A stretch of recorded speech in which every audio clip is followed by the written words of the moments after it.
Suivez attentivement comment nous allons continuer avec la suite de la question de l'exercice 2.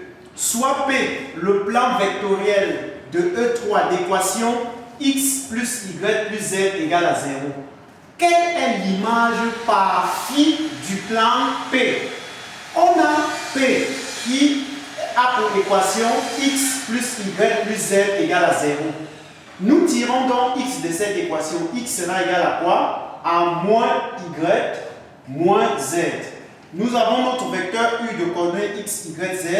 Nous remplaçons x par sa nouvelle valeur qui est moins y moins z. Moins y moins z. Nous avons donc y et z, les autres coordonnées. Alors, ces coordonnées peuvent s'écrire comment? Nous avons moins y moins z ici. Alors, nous pouvons écrire moins y, parce qu'il y a y là, moins y. Il y a y également ici, nous pouvons écrire y. Il n'y a pas y là, nous mettons 0, parce qu'il n'y a pas y ici, à la troisième coordonnée. Plus, ici à la première coordonnée, nous avons z. Donc, moins z, on met moins z. À la deuxième coordonnée, nous n'avons pas z, on met 0. Et à la troisième coordonnée, on a z, on met z. On met y en facteur. Lorsqu'on met y en facteur, c'est en facteur de moins 1, 1 et 0. Parce que si on fait y fois moins 1, ça fait moins y. Y fois 1, ça fait y. Et y fois 0, ça fait z. Donc on met z également ici en facteur. Ça fait z en facteur de moins 1, 0 et 1. On pose donc 1 U1 égale 1 U1 ayant pour coordonnée moins 1 et 0. Et 1 U2 ayant pour coordonnées moins 1, 0 et 1.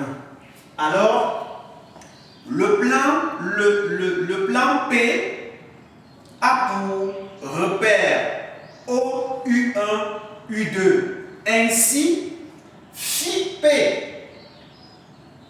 est aussi un plan de repère O, phi 1 et phi 2. Ça veut dire que l'image par phi de P aura pour repère O, phi 1 et phi 2. O, phi U1 et phi U2. Donc voilà ce qu'on cherche. Si on a phi U1 et phi U2, alors on a l'image par phi du plan P.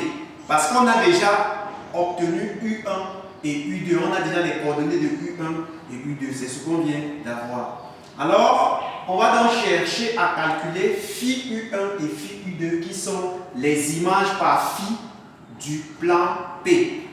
On a phi U1, c'est égal à, on multiplie, puisque on a U1 qui est moins 1. Donc on fait moins 1 fois phi I, parce que moins 1, c'est la coordonnée de U en I. Donc on fait moins 1 multiplié par phi I. On a maintenant 1 qui est la coordonnée de U en I, en J, pardon. On fait 1 fois phi J, ça fait phi J. Et 0, on fait 0 multiplié par, donc ici on va faire plus 0 multiplié par phi K. Or 0 fois tout le nombre c'est 0, c'est pourquoi on n'a rien mis. Alors que vos phi I, on nous a donné phi I. Phi I c'était la coordonnée de la fonction phi en I. Alors on a moins phi I, voilà phi I, plus phi J, voilà phi J. On développe moins fois I, ça fait moins I, moins fois J, ça fait moins J, moins fois K, ça fait moins K, et on a K. On simplifie les K, ça reste moins I, moins K. Voilà donc phi U1 qu'on cherchait. Ça c'est l'image par phi de P. Ça c'est une coordonnée, c'est-à-dire une coordonnée du repère de l'image de phi par P. On a phi U1 qui est égal à moins I moins J. Nous allons donc calculer phi U2. Or, phi U2, on a les coordonnées de U2 qui sont moins 1 multiplié par phi I, 0 multiplié par phi J, ça fait 0, et 1 multiplié par phi K, ça fait phi K. On remplace phi I par sa valeur, on prend dans la fonction phi, c'est la coordonnée de la fonction phi en I, on a I plus J plus K. Donc moins I plus J plus K. Plus phi K qui est la coordonnée de la fonction phi en K, c'est 6j plus k. Alors, moins fois tout ceci, ça va faire moins i, moins j, moins k. Et 6j plus k. Alors, on simplifie les k. Les k s'en vont, ça fait 0. On aura moins i, moins j, plus 6j, ça fait plus 5j. Voilà donc phi 2. Voilà phi U2, pardon, phi U2 qui est égal à moins i plus 5j. Donc, l'image par phi du plan P est un plan de base phi U1 qui est égal à moins 1, 0. Moins 1, 0. Comment on a fait pour trouver ça? Nous, on a moins 1 là, et comme on n'a rien en cas, ça fait 0.